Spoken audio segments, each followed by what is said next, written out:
Hello মাধ্যমিক student, তোমাদের জন্য নিয়ে আসলাম খুবই গুরুত্বপূর্ণ পলিটিক্যাল সায়েন্স প্রথম অধ্যায় থেকে। গত পলিটিক্যাল সায়েন্স ভিডিওতে আমি দিয়ে দিয়েছি, তো আজকে এটি পিন করে বার করে আনলাম। কারণ একটি তোমাদের সুবিধা এবং আমাদের কাছে টাইম নেই লেখার জন্য, কারণ আমাদের খুবই ব্যস্ত, তাই জন্য তোমাদের জন্য এটা ব্যবস্থা করলাম। তো গত 6টা কোশ্চেন দিয়েছি। আজ এখান থেকে বেলজিয়ামের মডেলটি কি? বেলজিয়ামের জাতিগত ভাষাগত বৈষম্য হেতু যে গৃহযুদ্ধ তৈরি হয়, বেলজিয়াম সরকার সেই পরিস্থিতি নিয়ন্ত্রণ করে রাজ্যের অভ্যন্তরে শান্তি শৃঙ্খলা প্রতিষ্ঠা করতে সফল হয়েছিলেন।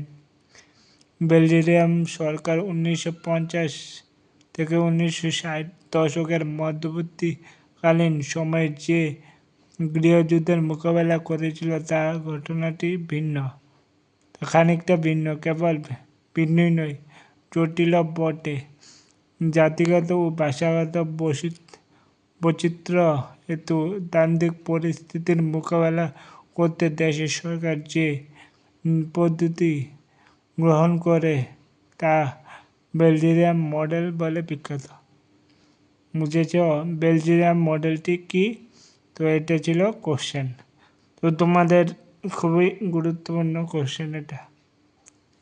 এরপরে কোশ্চেন দেখো, বেলজিয়াম মডেলটির 3টি উপাদান বর্ণনা করো। তো 3টি উপাদান কি দেখতে?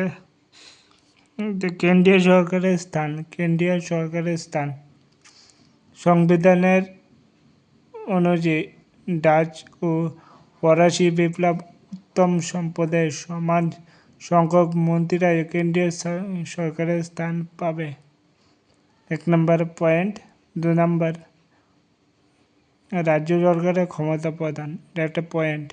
এটার ভেতরে তোমরা লিখবে কেন্দ্রীয় সরকারের অনেক ক্ষমতা দেশের উভয় প্রান্তের রাজ্য সরকারে প্রদান করা হয়। 3 নম্বর পয়েন্ট, ব্রাসেলসে পৃথক সরকার, বেলজিয়ামের রাজধানী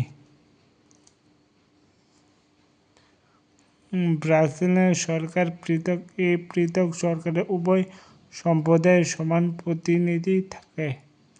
ঠিক আছে, এটা ছিল বেলজিয়াম মডেল 3টি উপাদান। তো ভিডিওটি যাওয়ার আগে অবশ্যই বলবো, চ্যানেলে নতুন হয়ে থাকলে চ্যানেলকে করো সাবস্ক্রাইব এবং তোমার জানাশোনার সমস্ত মাধ্যমিক ক্যান্ডিডেটকে এই ভিডিওটি পৌঁছে দেওয়ার দায়িত্ব কিন্তু তোমার, কারণ ফ্রি অফ কস্ট এই প্রথম ত্রিপুরাতে আমি দিচ্ছি তোমাদের এক্সামের জন্য। শ্রীলঙ্কা গৃহযুদ্ধের কারণ কী ছিল, অথবা শ্রীলঙ্কা তামিলের মধ্যে দ্বন্দ্ব দুটি কারণ কি, অথবা শ্রীলঙ্কার তামিলরা কেন নিজেদের বঞ্চিত মনে করেছিল। এই কোশ্চেনটা দেখো, শ্রীলঙ্কার গৃহযুদ্ধের নানা কারণ ছিল। এর দুটি কারণ হলো উপেক্ষিত ভাষা, শ্রীলঙ্কায় একমাত্র সোয়াহিলি ভাষাকে সরকারি ভাষার মর্যাদা দেওয়া হয় এবং একমাত্র বৌদ্ধ ধর্মকে রাষ্ট্রীয় ধর্মের মর্যাদা দেওয়া হয়।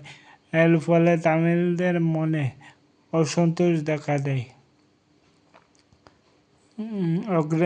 2 নম্বর পয়েন্ট, অগ্রাধিকার, সরকারি চাকরি প্রদানের ক্ষেত্রে সিংহলীদের অগ্রাধিকার দেওয়া হয় এবং তামিলদের বঞ্চিত করা হয়, ফলে তামিলের মধ্যে অসন্তোষের বীজ দানা বাঁধে। তো 3 নম্বর, বৌদ্ধ ধর্মের প্রাধান্য, নতুন সংবিধান অনুযায়ী রাষ্ট্র বৌদ্ধ ধর্মকে প্রাধান্য দেবে। ঠিক আছে, এই 3টি পয়েন্ট ছিল শ্রীলঙ্কা গৃহযুদ্ধের কারণ। এটা খুবই ইম্পর্টেন্ট কোশ্চেন পরীক্ষার জন্য।